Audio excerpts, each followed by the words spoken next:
The following has been brought to you by RockSolidFanClub.ca. I am a real American. Fight for the right to burn the night. Welcome back to the Law Live Audio Wrestling. Shouts out to RockSolidFanClub.ca. You can sign up for free. You can pay a couple bucks and see all of the content. Check it out. You can see Tid's face on there beating the living crap out of a whole bunch of people. RockSolidFanClub.ca. Big shouts out to them. Thank you very much for all the support. Chris, I'm drunk. I mean, you said short wrong, but okay. Well, what I'm are short you? and drunk. What are you drunk with? Drunk Coors with Light. love.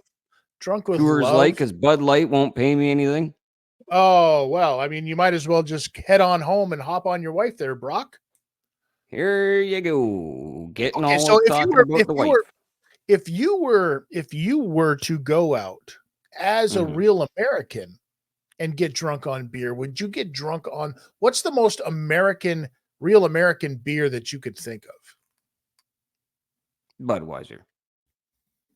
Or Really? Real American. The Real American. The new pale ale launched by our friend Terry. I mean, Bollea. is it a coincidence that it's a pale ale? I don't know if it's actually a pale ale. Pale. I don't know if it's a pale ale or if it's just hot dog colored water. Well, let's have a quick peek here and find out what it is, because All right. our friend Terry, big drinker, him and his kid, big drivers, big drinkers. This is fucked that we're doing this episode on a Friday night. I got wasted. I started at 6, dude. All right, so Terry got wasted and started making an ass out of himself, just like I'm doing on the show right now. But he must have done it trying to promote this new pale ale. Is that what he was doing? Was he? I know he was out partying. I didn't watch this video. I've been sent it a few times, and the reason why I didn't want to watch it is because I wanted you to either play it on air or just tell me about it, and I'll watch it afterwards. It's a lager. It's an American style light lager. So I mean, in the vein of a PBR or something along those lines, right? He wants to be American as fuck. By the way, side note, did you know this about PBR? They're basically the people that created Velveeta cheese.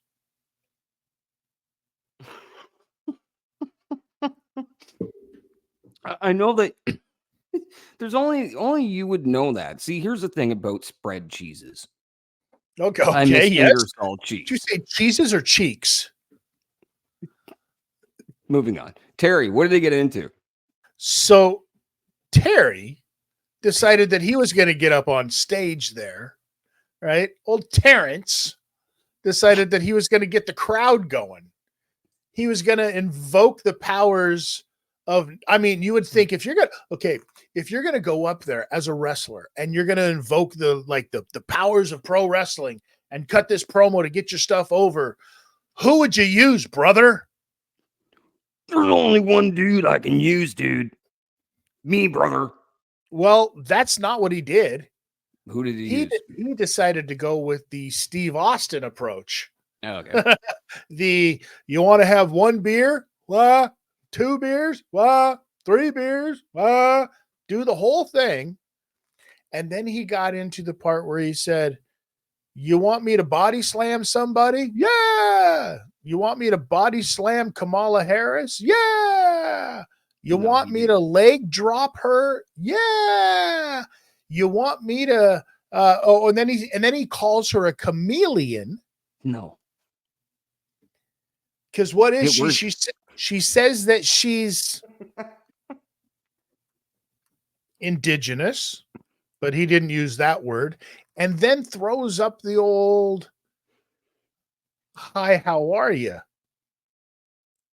As the native gentleman from the United States of America, what do you think about this? Well, listen, typically I would be like, you're just dumb. But the fact that he knew that he had done it immediately and said, well, that's going to get me in trouble, and then decided to go the route of that's just the beers talking, brother. But this is the thing that I have to ask you guys. And by you guys, I mean all of you people that are watching this or listening to this, as well as you, Bradie. Hello. At what point, at what age, at what year does generational racism actually have to stop existing? What are you doing right now? What?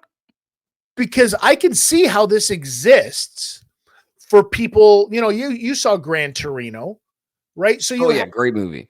You have those kind of characters in life. So that's what I refer to it as generational bigotry. I won't say racism because that's a little, he's not trying to keep anybody down, but it's bigoted. There's no doubt about it.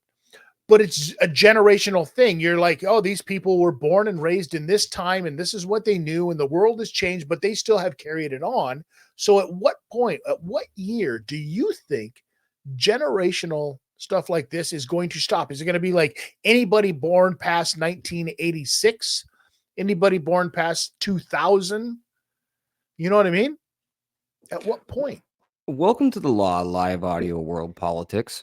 I would hope sooner than later to answer your question. I would hope, but I'm not a very good psychic. I can't predict the future, despite all the crystal balls around my neck. And my chin. I mean, listen, we have always said that about you, Bradie.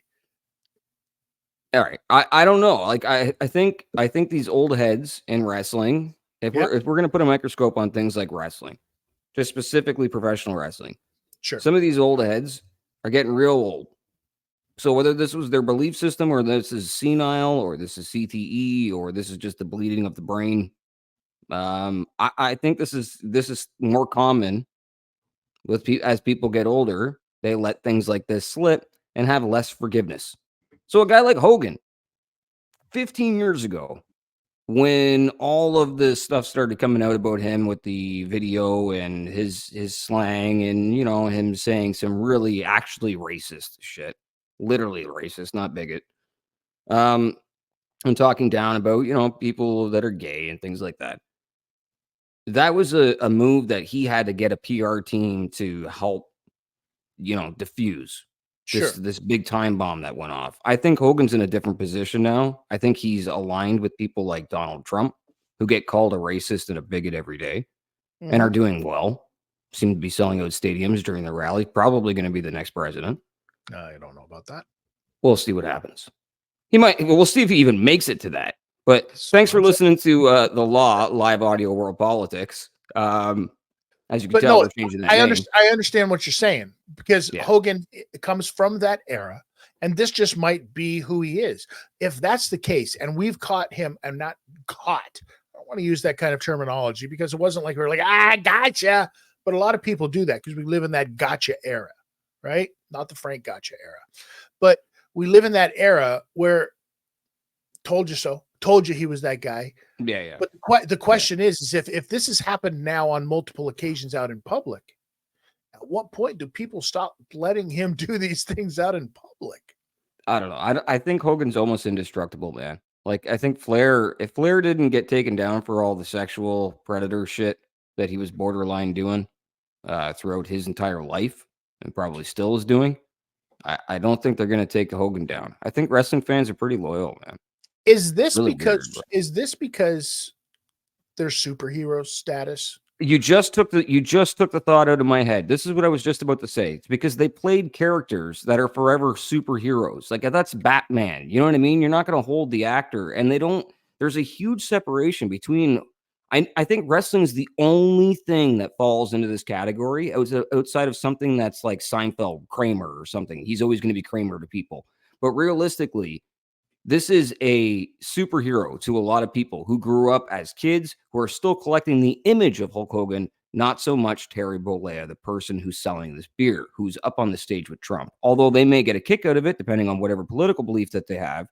They just want to see Hulk Hogan. They want to see their 1980s Batman. But you know what I mean? But we also live in an age now where it's cool for superheroes to be complete fucking assholes. Right?